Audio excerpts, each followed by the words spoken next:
Hello दोस्तों, नमस्कार। क्या हाल है। आज 3 जुलाई है, दिन है सोमवार, आषाढ़ मास का आखिरी दिन पूर्णिमा। और जिनका आज जन्मदिन है, मैरिज एनिवर्सरी है, उनको सामना न्यूज 24 टीम की ओर से हार्दिक बधाई। आपको आने वाले साल में सफलताएं प्राप्त हो और देखते रहे सामना न्यूज 24। अगर मन करे तो चैनल को सब्सक्राइब कर नोटिफिकेशन पाने के लिए बेल आइकॉन को प्रेस कर दें। दोस्तों, आज हिंदी तिथि है पूर्णिमा, आषाढ़ मास शुक्ल पक्ष मूला नक्षत्र में है और योग ब्रह्म है। चंद्र धन राशि में है और अभिजीत मुहूर्त 12:11 से और 12:57 तक हैं। दोस्तों, देश समाज के लिए कुछ ऐसा करो कि लोग आपको याद करें। वैसे कल से सावन मास शुरू हो रहा है, तो शुरू करते हैं आज के मुख्य समाचार। आज देश दुनिया की खबरें शुरू करते हैं। केंद्रीय गृह मंत्री अमित शाह ने कहा कि आज़ादी के बाद पहली बार केंद्र में पिछड़ा वर्ग के 27 मंत्री हैं। पहली बार पिछड़े आदिवासी दलित समाज के सर्वाधिक सांसद राष्ट्रीय जनतांत्रिक गठबंधन एनडीए में चुनकर आए हैं। मोदी सरकार ने नीट में पिछड़े वर्ग को 27% आरक्षण दिलाया। पेट्रोल पंप और गैस एजेंसी में भी पिछड़े वर्ग के लिए आरक्षण की व्यवस्था लागू। प्री मैट्रिक और पोस्ट मैट्रिक छात्रवृत्ति विद्यार्थियों को भी डीबीटी से खाते में भेजी जा रही है। गृह मंत्री शाह ने रविवार को अपना दल एस के संस्थापक स्वर्गीय सोनेलाल पटेल की जयंती पर आयोजित जन स्वाभिमान दिवस समारोह में ये बात कही। उन्होंने सुरक्षा और पिछड़े व दलितों के अधिकारों को लेकर सपा, बसपा और कांग्रेस को निशाने पर लिया। शाह ने कहा, तीनों पार्टियां कई बार सत्ता में रही या उन्हें हिस्सेदारी बनी, पर पिछड़े समाज का संवैधानिक मान्यता नहीं दिलाई। ये काम मोदी सरकार ने किया है। बसपा सुप्रीमो मायावती ने समान नागरिक संहिता यूसीसी का समर्थन किया है। उन्होंने कहा कि इससे देश कमजोर नहीं होगा बल्कि मजबूत होगा, आपसी सद्भाव व भाईचारा बढ़ेगा। वहीं सपा अध्यक्ष अखिलेश यादव ने कहा कि वो इसके खिलाफ हैं। भाजपा के पास किसी सवाल का जवाब नहीं है, इसलिए इसकी बात कर रही है। बुनियादी सवालों पर बहस ना हो, उसके लिए इसलिए ऐसे मुद्दे उठा रही है। यूसीसी को लेकर रविवार को मायावती ने कहा कि इसे थोपा नहीं जा सकता। बसपा इसके विरुद्ध नहीं है, लेकिन भाजपा व उसकी सरकार के लागू करने के तौर तरीके से पार्टी सहमत नहीं है। भाजपा को सलाह है कि इससे में सभी धार्मिक परंपराओं व भावनाओं का ख्याल रखा जाए। देश के विभिन्न धर्मों को मानने वाले लोग रहते हैं, इनके हर मामले, रहन सहन, जीवन शैली व रीति रिवाज अलग अलग हैं, इसे नजरअंदाज नहीं किया जा सकता। मायावती ने संविधान के अनुच्छेद 44 का वर्णन करते हुए कहा कि इसमें समान नागरिक संहिता बनाने का प्रयास बढ़ने दे, लेकिन इसे जबरन थोपने का प्रावधान संविधान में नहीं है। इसके लिए जागरूकता व आम सहमति को श्रेष्ठ माना गया है। इस पर अमल न कर उसकी आड़ में संकीर्ण स्वार्थ की राजनीति करना देश हित में सही नहीं है। जो इस समय की जा रही है, इसे ध्यान में रखकर ही भाजपा को कदम उठाना चाहिए। उन्होंने ये भी कहा कि इसमें कोई धार्मिक पक्षपात हुआ तो बसपा इसका विरोध करेगी।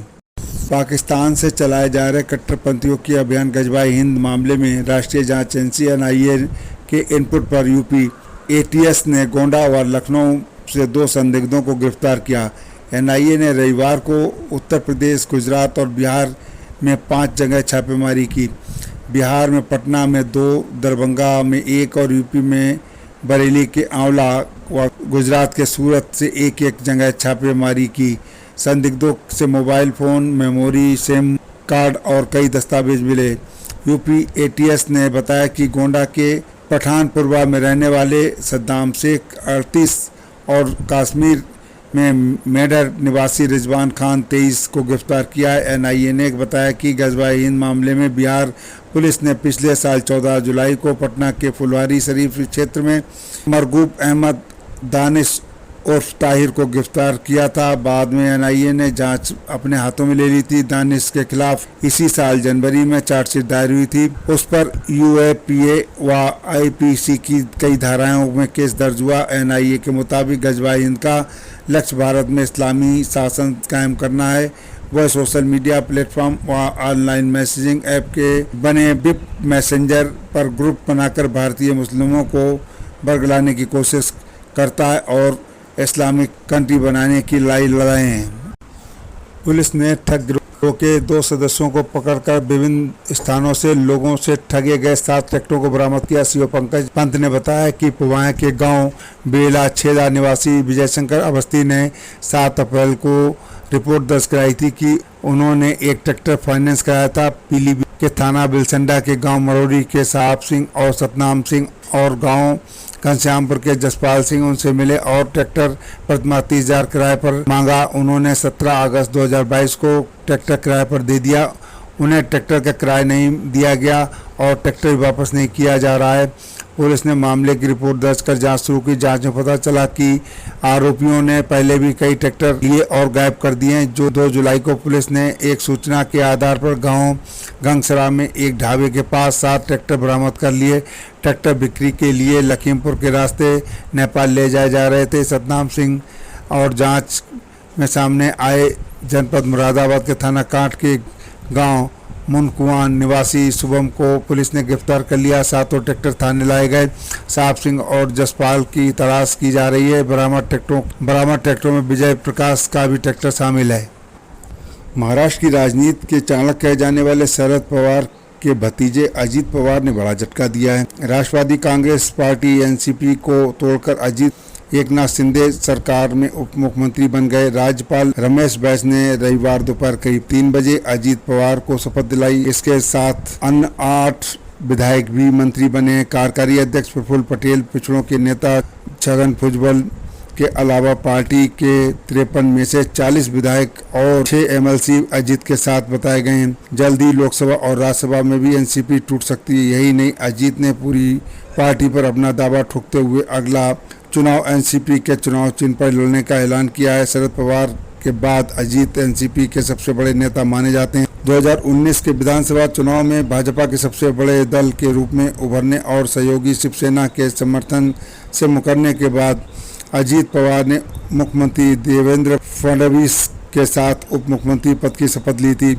तब पवार के दबाव में उन्हें यू टर्न लेना पड़ा था, लेकिन इस बार अजीत करीब पूरी पार्टी के साथ ले आए हैं। और रविवार दोपहर अजीत ने एक सरकारी आवास ने देवगिरी में विधायकों के साथ बैठक की, जहां शिंदे सरकार के समर्थन पत्र और 40 विधायकों के हस्ताक्षर लिए गए। पत्र लेकर अजीत राज्यपाल से मिलने पहुंचे।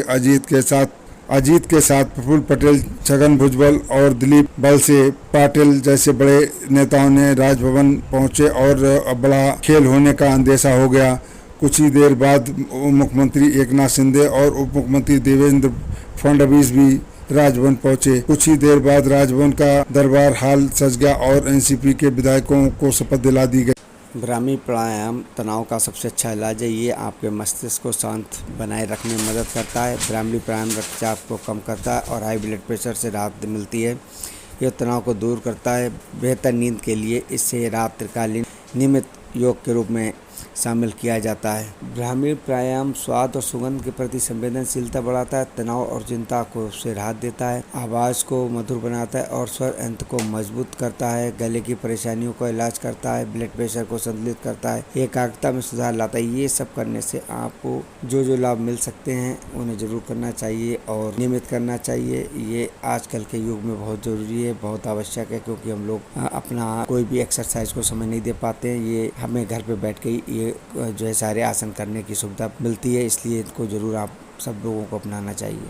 अनुलोम विलोम का अभ्यास 10 मिनट तक सुबह शाम खाली पेट कर सकते हैं। सुबह 5-10 बार इसका अभ्यास नियमित रूप से करना चाहिए। अनुलोम विलोम प्राणायाम से अभ्यास में हम अत्यधिक शुद्ध वायु भीतर लेते हैं और कार्बन डाइऑक्साइड दूषित वायु बाहर निकालते हैं। इससे रक्त की शुद्धि भी होती है, फेफड़े बलवान होते हैं, हृदय बलवान होता है, सर्दी जुकाम और दमा की शिकायतों में काफ़ी हद तक बचाव होता है, गठिए के लिए फायदेमंद है, मांसपेशियों के में सुधार लाता है, पाचन तंत्र को दुरुस्त करता है, तनाव चिंता को कम करता है, पूरे शरीर के शुद्ध ऑक्सीजन की आपूर्ति बढ़ाता है। ये सब इतने लाभ इसमें मौजूद हैं कि हम अपने को काफ़ी संतुलित कर सकते हैं और डॉक्टरों से जो इलाज की बजाय हम अपने इन प्राणायामों से भी इलाज करके स्वस्थ रह सकते हैं। इसके शरीर में सूक्ष्म से सूक्ष्म रोग बाहर निकलते रहते हैं। साधक का ये भाव साध और साध बीमारियों को भी ठीक कर देता है। कपालभाति से माइग्रेन और अनुलोम विलोम से ब्लड प्रेशर जैसी बीमारियां तक ठीक हो सकती हैं। इन्हें करना चाहिए।